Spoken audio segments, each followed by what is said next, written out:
Well, we know that tomorrow Arsenal is going to take on Bournemouth, and they're playing away at Bournemouth. And obviously, here onto the Rokani Media Football, we come up with the match preview and predictions, and the head-to-head, and the predicted 11 of Arsenal and very many other teams that are really going to be part of the battle tomorrow. Welcome, guys. Smash the like button, comment, and share. It looks like the two games United has lost have really gone ahead to propel them to go into the market. Casemiro is done, and very many other players are really coming into play at Manchester United. The likes of Cody Gakpo, United looking to snatch him from Arsenal. Then 100 million bid for Anthony, you get?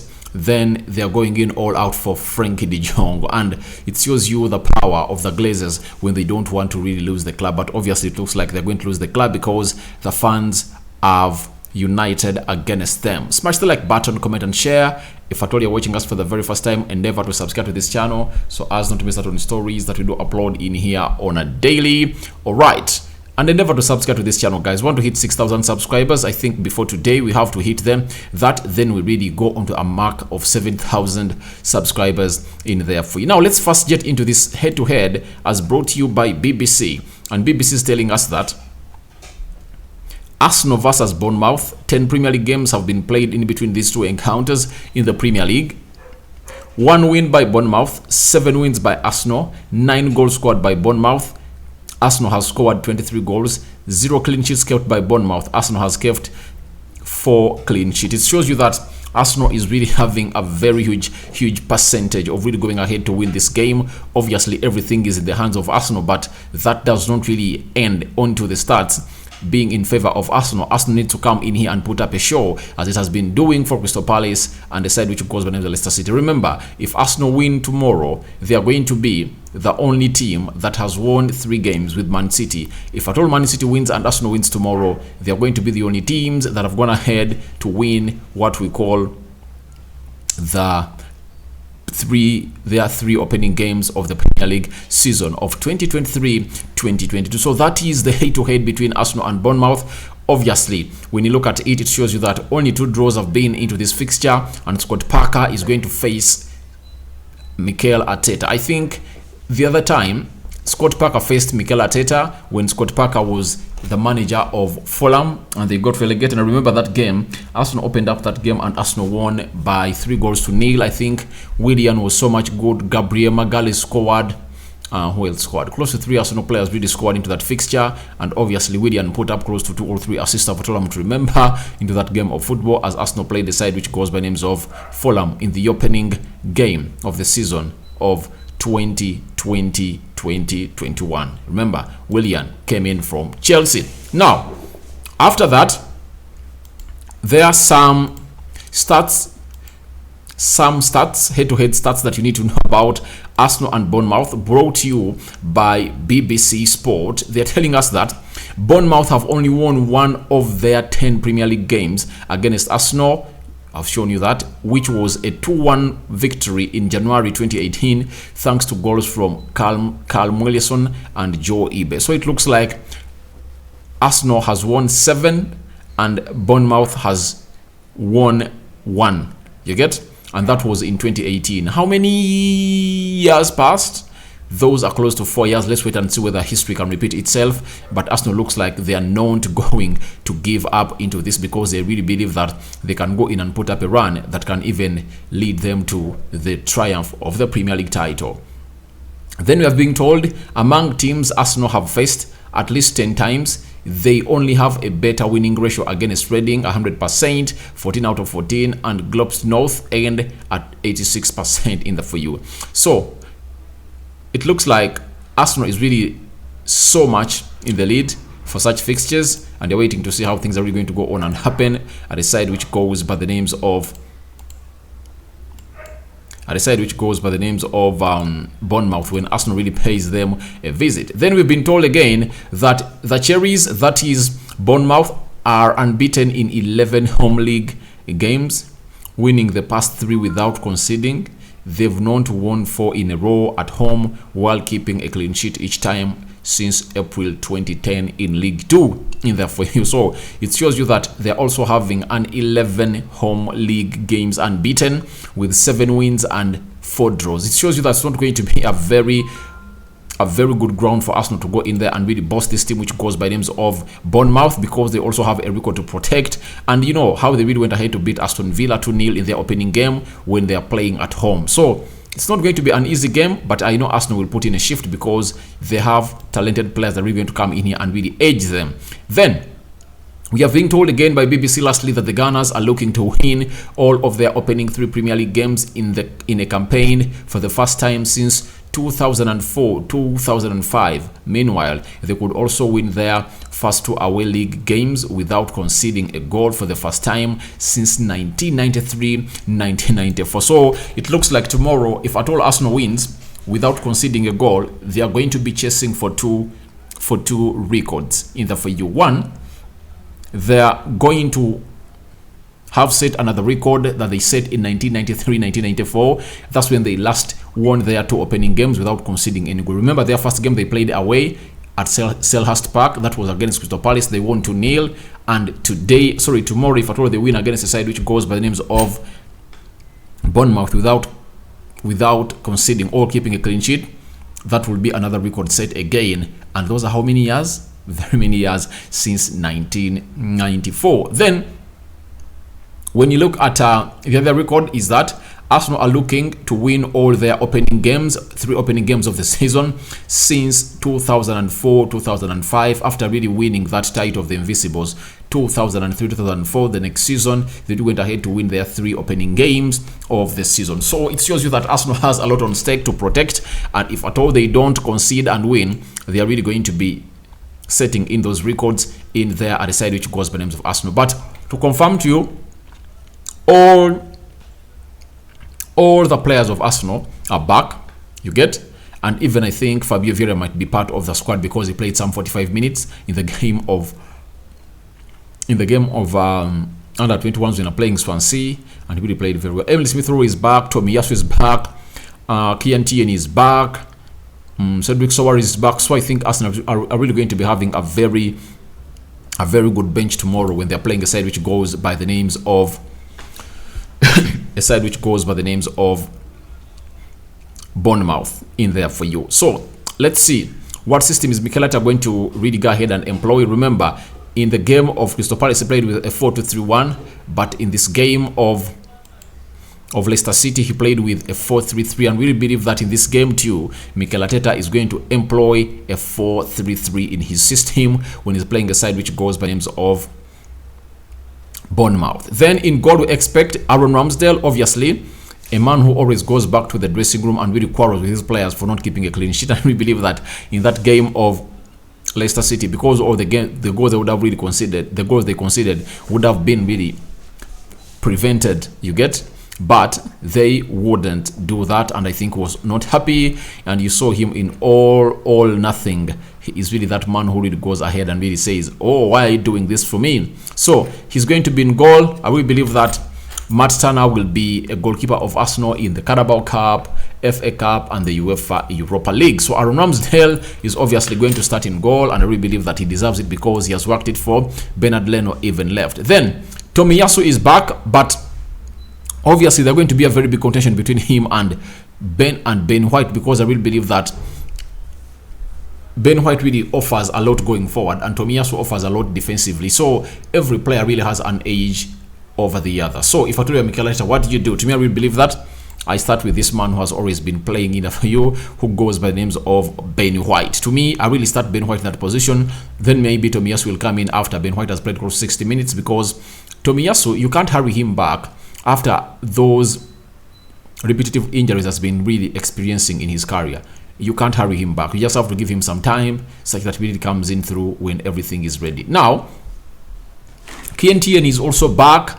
I think he's here to put up a contention for a position into the left back position, but I really believe that Mikel Arteta is so much comfortable with playing with the man who goes by names of Zinchenko, and I think it's going to keep like this until Arsenal starts to play in the Champions League, and I really believe so in the UEFA Europa League, and I really believe that that's when he's really going to start to make changes. One who starts in the UEFA Europa League doesn't start in the Champions League. So, but when you look at what Zinchenko gives Arsenal going forward, obviously you have to go in and really start him in such a game, because you know that you'll need to press this team and really get a player who is really good on the ball. That's what Zinchenko has better than a man who goes by the names of Kientien. Kientien, every time he's going forward, he's good flying onto that in the wide areas, but he does not operate into the middle, in the center, into the central axis of the pitch and the half spaces. You get? But that's what Zinchenko does. He operates so much in the half spaces and the center in there for you. That is the man who goes by names of Zinchenko in there for you. Then William Saliba, obviously a man who really Arsenal is looking at to give him a new contract. He's really doing great for a side which goes by the name of Arsenal. He's going to start on the right side of the central defense, partnering with the Brazilian Gabriel Magalhães, playing onto the left side of the central defense for a side which goes by names of Arsenal, and everything looks to be juicy in there for you. So that is the man who goes by names of William Saliba and Gabriel Magalhães. They are really looking a very good partnership, and you know that they are really very, very much solid, and Arsenal fans are really proud of them. But ask yourself, Rob Holding wants to go, Ben White is a variable, but if at all one of those gets an injury, meaning that you're left with only two central defenders, what does it mean? Arsenal should go in the market and bring in another central defensive midfielder, another central defender to come in and really play that role very well. Otherwise, if at all they are like that, they really look strong and really so much solid, good and comfortable on the ball, hard and tough in there for you. That is the Brazilian and the French internationals playing into the central defense of Arsenal. And tomorrow we expect them to start as follows. Thomas Partey, obviously he's the most player that really does a lot of work in that midfield of Arsenal. He sits back, he protects the back four very well, as Granit Xhaka and maybe Odegaard really play on very well to go on and really create chances for Arsenal. But Thomas Partey, in his absence here, who is he? Who is Arsenal going to be playing with into that area? Obviously, that's the big question that really needs a big answer. Obviously, Arsenal fans look like, oh, then we are done. You get? Then we are blotted. So that's what Arsenal really needs to do. That's why Arsenal fans are really calling in for Yuri Tielemans to come in through and really help them to come to Arsenal. But it looks like a move to Yuri Tielemans' move to Arsenal looks like it's really coming to a near. Reason being, it's rumored that tomorrow him and Wesley Fofana are not going to be included into the squad of Leicester City when they are playing their game in their full. Are they playing Southampton? I think they're playing Southampton. So we are waiting to see if at all Tielemans doesn't play into that game. That means him and Wesley Fofana are really going to leave, and Arsenal bid will be expected as soon as possible. Then Thomas Partey is going to play in the single pivot. That's it.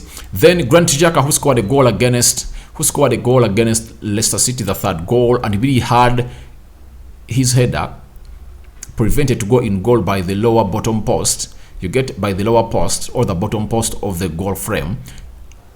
He really had a very good game, especially when going forward. But I like the way he really played with Zinchenko. Each and every time Zinchenko was going forward, Zinchenko switched into the half space and Granit Xhaka was really playing wide. So I really liked the way they really did that way, or how they played, because Zinchenko is really good and comfortable on the ball in the central area. So that's what Mikel Arteta really decided, that if at all Zinchenko goes, then Granit Xhaka should be occupying that space and playing as a left fullback. So I think they really played it very well, and I think that's what's going to make it Kientien hard to come into these games and start playing. He needs some time, and him coming from an injury, it won't really guarantee him a start at a side which goes by names of Arsenal. Martin Odegaard, the captain, who for the previous two games has traveled more distance than any Arsenal player, is expected to play onto the right side of Thomas Partey, that is on his right shoulder.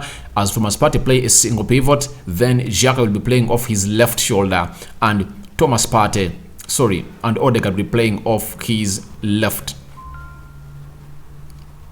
right shoulder in the for you. So I really believe that Odegaard is really doing a good job, and I saw him, by the way, when I saw Charles Schwartz said it before he was even made or announced officially as the Arsenal captain, that he's the eyes and ears of Mikel Arteta, that every time the ball is out, he's being called by Mikel Arteta to come in and really do the needful and talk to him. So in the game of Leicester City, when Gabriel Jesus scored, I think, the first goal, I saw Mikel Arteta this time around calling Odegaard, and Odegaard went to Mikel Arteta, and Mikel Arteta directed him with the assistant to tell him the plays to tell him what they're going to do in there for you to command his other players. So I really saw it by my eyes. I just heard him say it. I don't yet confirmed it, but obviously I confirmed it, and I now know what is really all about. Then Let's see. Martinelli, 2 games, 2 goals. Obviously, you can't really leave him out. He's a man who is going to start off the left forward in the for you for a side which goes by names of Arsenal. He put up very many chances in the for you, but has he recorded an assist? I think no. In the game of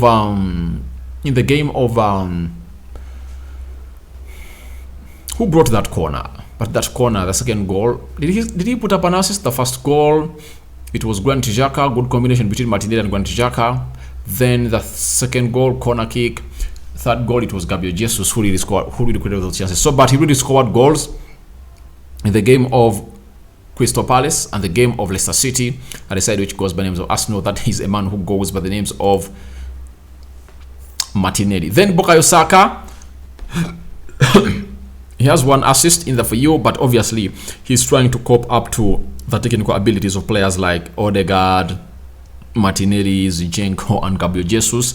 But we expect him to really get back to the levels he was, because he really scored very many goals at his age for a side which goes by names of Arsenal. And now Gabriel Jesus, 2 goals in 2 games, and he really put up assists in that game that we are 2.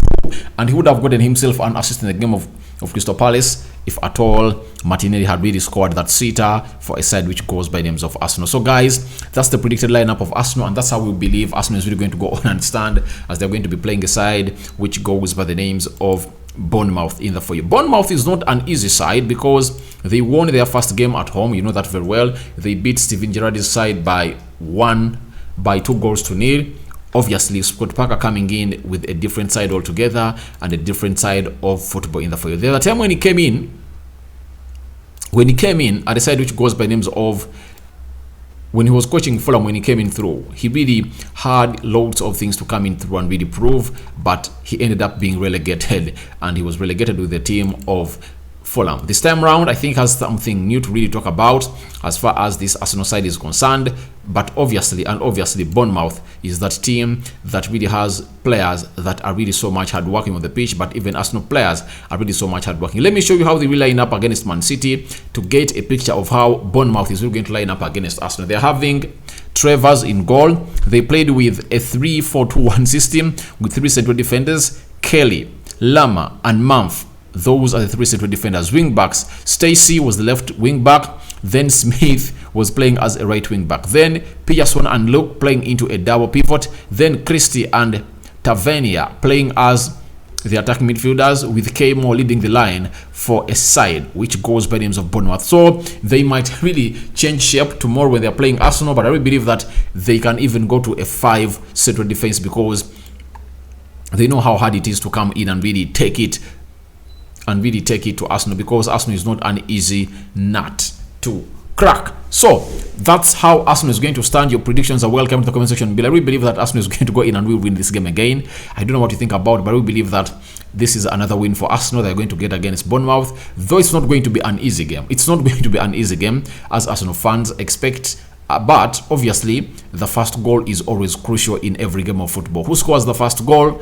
I really believe that Arsenal will go in and really score the first goal, because the intensity they start these games of football with is really different. It was Leicester that really failed Arsenal to start with that intensity, and it took Arsenal close to 17 minutes to grow up into the game, because Leicester were way off them. The press of Leicester, they really had even 2-3 chances that Wesley Fofana would have really buried at the back of the net of Arsenal, but thanks to the good form and good saves put up by Aaron Ramsdale, the goalkeeper of Arsenal. So that's what I had for you. Your predictions are welcome into the comment section below. Tomorrow, that's the Arsenal game, 3rd game of the season. I know Arsenal is really going to win, according to me.